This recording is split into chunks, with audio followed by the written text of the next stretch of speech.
नमस्कार, आप देख रहे हैं एडवांस इंडिया 24 न्यूज और मैं हूं आपके साथ संजना। चलिए बढ़ते हैं खबरों की ओर। जिला शिवपुरी में भीम आर्मी राष्ट्रीय अध्यक्ष विनय रतन जी का लोकसभा चुनाव के दौरान प्रथम आगमन पर भीम आर्मी एवं आजाद समाज पार्टी के कार्यकर्ताओं ने जोर शोर से ढोल धमाकों के साथ भव्य स्वागत किया। इसके बाद शिवपुरी से कार्यालय का उद्घाटन किया। शिवपुरी से अपने कई सैकड़ों गाड़ियों के काफिले के साथ कोलारस, बदरवास, गुना में भी कार्यकर्ताओं ने जोर शोर से स्वागत किया और अपने विनय रतन जी गुना कार्यालय का उद्घाटन किया, जिसके उपरांत अशोकनगर 500 गाड़ियों के साथ रोड शो किया। सारी अशोकनगर नीली नीली कर दी। अशोकनगर आवाज से आ रही इस बार केतली नरों के साथ उनके साथ मौजूद रहे पूर्व प्रदेश अध्यक्ष सुनील बैरसिया, जिला उपाध्यक्ष सुरेंद्र राजे, पौहरी विधानसभा अध्यक्ष वकील प्रदेश कार्यकारिणी सदस्य महेंद्र बौद्ध, अरुण आजाद, जिलाध्यक्ष शिवपुरी एवं शिवपुरी गुना अशोकनगर प्रत्याशी एडवोकेट करण सिंह जाटव उपस्थित रहे। सर, आपके द्वारा जो आजाद समाज पार्टी के द्वारा जो आप चुनाव लड़ाया जा रहा है मध्य प्रदेश के अंदर, किस तरह के आपके मुद्दे रहेंगे और कैसे आपकी विचारधारा? देखिए, मध्य प्रदेश में सबसे पहला मुद्दा तो शोषण का है साहब। यहाँ पर दलितों पर, आदिवासियों, पिछड़ों पर भरपूर मात्रा में शोषण और अब से नहीं हो रहा है। 10 साल तो मुझे देखते देखते हो गए हैं। सबसे पहला मुद्दा तो यही है। और देखिए, मध्य प्रदेश की नहीं, देश की समस्या है, बेरोजगारी की, महंगाई की। सवाल पूछने वाला कोई है नहीं। दूसरा कि हमारा मुख्य उद्देश्य चुनाव लड़ने का ये भी है कि आज जिस प्रकार से सरकार ईडी की, सीबीआई की जांच लगा लगा के सबको अंदर डाल रही है, तो हम पढ़े लिखे युवाओं को ला रहे, जैसे हमारे यहाँ के करण सिंह जाटव जी जो है खुद एडवोकेट हैं। ठीक, हम सरकार से ये पूछना चाहते हैं, भाई हमें डालो सीबीआई की जांच कर लगा के अंदर, हम करेंगे सवाल।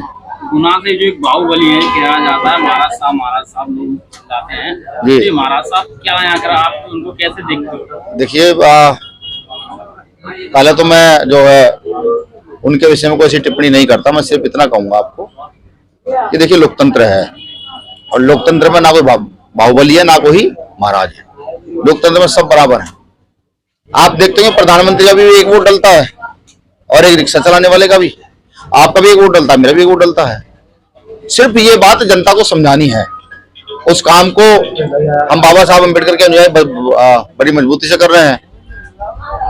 और रही बाहुबली की बात, भाई भीम आर्मी के लोग किसी बाहुबली से नहीं डरते। जय भीम। किसी मध्य प्रदेश के अंदर देखा जाए तो शिक्षा और बेरोजगारी अति चरम पर है और दूसरी तरफ जो दलितों का शोषण होता है वो भी अति चरम पर है। इसको आप कैसे देखते हैं? देखिए, मैं जब यहाँ घुमा ना गाँव में जाकर के, अति चरम पर नहीं है। शिक्षा का स्तर दलितों के लिए तो है ही नहीं। हमारा बच्चा तो सिर्फ स्कूल में जा रहा है और घर आ रहा है। ठीक है, मैं तो कहता हूँ यहाँ बीजेपी के लोगों से बहुत चिक चिक कर एक देश एक भाषा कहते हैं, एक देश एक चुनाव कहते हैं। मैंने कहता हूँ कि भाई कभी ये भी कह दिया करो एक देश और एक शिक्षा, कि एक गरीब मजदूर का बच्चा भी उसी स्कूल में पढ़े, कलेक्टर का बच्चा भी उसी स्कूल में पढ़े, राजा महाराजा का बच्चा भी उसी स्कूल में पढ़े। ये भी कभी कह दिया करो। ये ही लड़ाई हमारी बहन है कि जो गैर बराबरी इस देश के अंदर है, इस गैर बराबरी को कैसे खत्म किया जाए।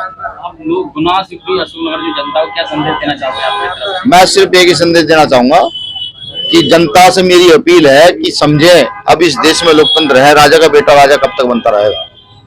जब तक यहाँ गरीब, शोषित, वंचित वर्ग का, मजदूर, किसान वर्ग का व्यक्ति उठ करके आगे की ओर नहीं जाएगा, जब तक वो व्यक्ति विधानसभा संसदों में नहीं पहुंचेंगे जिनको भूख का पता है, वो किसान विधानसभा संसद में नहीं पहुंचेगा जिसको अपनी फसल की कीमत का पता है क्या है, तब तक इस देश का, इस प्रदेश का उद्धार नहीं हो सकता, सुधार नहीं हो सकता।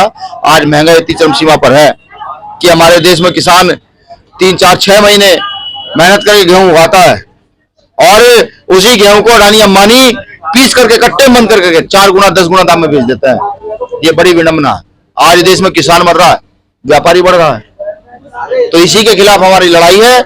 इस लड़ाई को मजबूत करने के लिए भाई चंद्रशेखर आजाद जी का कंधा मजबूत करें, भीम आर्मी आजाद समाज पार्टी का कंधा मजबूत करें, भाई करण सिंह जाटव जी का कंधा मजबूत करें, जिससे इस लड़ाई को जो आज हम सड़कों पर लड़ रहे हैं कल संसद में जाकर के मजबूती से लड़ सके। एक सवाल मैं कहना चाहता हूँ कि भाजपा सरकार एक कार्यकर्ता या भाजपा सरकार ये कहती है अब की बार 400 पार, इसको आप कैसे देखते हो? देखिए, मुझे लगता है कि भाजपा ज्यादा तानाशाह हो गई, विपक्ष मौन है। 400 पार बताएंगे, मेहनत कर रहे हैं हम लोग। मुझे पूरी उम्मीद है इस बार बीजेपी बैक होगी और बीजेपी और भी बैक होती। लेकिन यहाँ जो है गठबंधन भी कहीं ना कहीं अपनी एक अलग तानाशाही में है। वो अनुसूचित जाति जनजाति के लोगों को मौका नहीं देना चाहते हैं, लेकिन फिर भी आप देखिएगा बीजेपी ने इतने कुकर्म कर दिए हैं, इतने गलत काम कर दिए हैं, इतनी हत्या, इतने बलात्कार इस समय पर उनके राज में हुए हैं, इतने लोगों की नौकरियां छीनी गई हैं, बेरोजगार बड़ी चरम सीमा पर देश में लगातार तेजी से बढ़ रहा है।